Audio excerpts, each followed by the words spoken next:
श्रोते नमस्कार. चिंतन या कार्यक्रमात स्वयंप्रज्ञ या मालिकेमध्ये भारतरत्न लता मंगेशकर यांच्याविषयी जयश्री देसाई यांचं चिंतन आपण ऐकणार आहोत. याच महिन्यात 28 सप्टेंबरला ज्यांचा वाढदिवस येत असे त्या भारतरत्न लता मंगेशकर म्हणजे भारताचा मानबिंदू.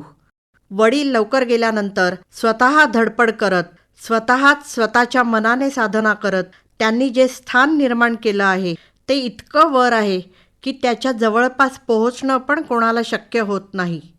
हा आपला सगळ्यांचाच अनुभव आहे. मात्र हे सहज घडत नाही.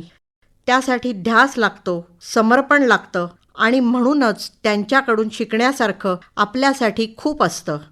त्या एकदा सांगत होत्या की प्रारंभीच्या काळात त्या नाना चौकात राहत असताना शेजारच्या रेडिओवरून ऐकू आलेली बरकत अली खान साहेबांची एक तान त्यांना एवढी आवडली की ती त्यांनी कुठेतरी वापरता येईल म्हणून घोटून ठेवली आणि संधी मिळताच त्यानंतर 54 वर्षांनी त्यांनी ती वापरली.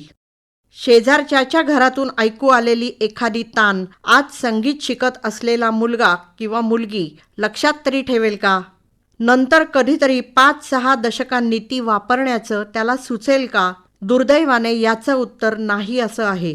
आपण फक्त लता मंगेशकर होण्याची स्वप्न बघायची, पण ते प्रत्यक्षात आणण्यासाठी तसा ध्यास नसेल, सुरांप्रती तसं समर्पण नसेल तर ते घडून येणं अशक्यच आहे.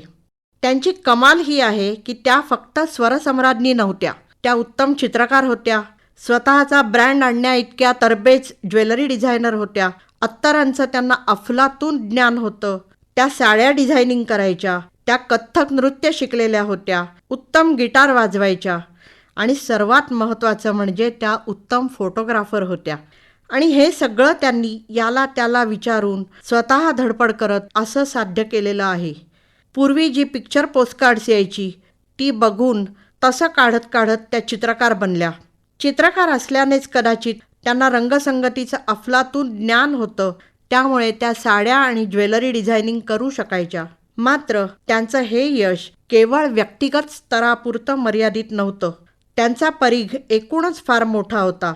तो कलांच्या बाबतीतच होता असं नाही, तर सामाजिक कामाच्या बाबतीतही होता.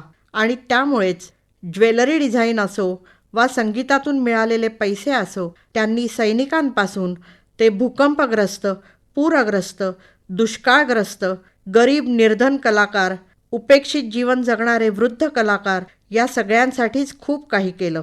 आचार्य विनोबा भावे एकदा असं म्हणाले होते की सीता वनवासात असताना सम्राज्ञीसारखी समृद्ध होती आणि ती जेव्हा महालात होती तेव्हा एका योगिनीसारखी विरक्त होती.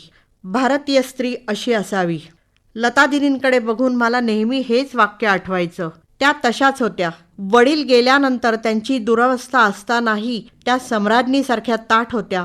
सम्राज्ञीसारखं त्यांनी स्वतःच्या प्रयत्नांनी स्वतःचं स्थान निर्माण केलं. मात्र योगिनीसारखं विरक्त राहून त्यांनी ते मुक्त हस्ताने समाजासाठी उधळलं. त्यांच्याकडून घ्यायचं असेल तर हे घ्यावं. त्यांची गाणी ऐकून त्याचा आनंद तर आपण घेतोच, पण त्यांच्या मनातील कणव घेऊन त्यांच्यासारखाच तो आनंद समाजात वाटायलाही शिकावं, नाही का? श्रोते हो, चिंतन या कार्यक्रमात स्वयंप्रज्ञ या मालिकेतलं जयश्री देसाई यांचं पहिलं भाषण आत्ताच आपण ऐकलं. निर्मिती सहाय्य केलं होतं अंजली रोडत यांनी आणि सादरकर्त्या नेहा खरे.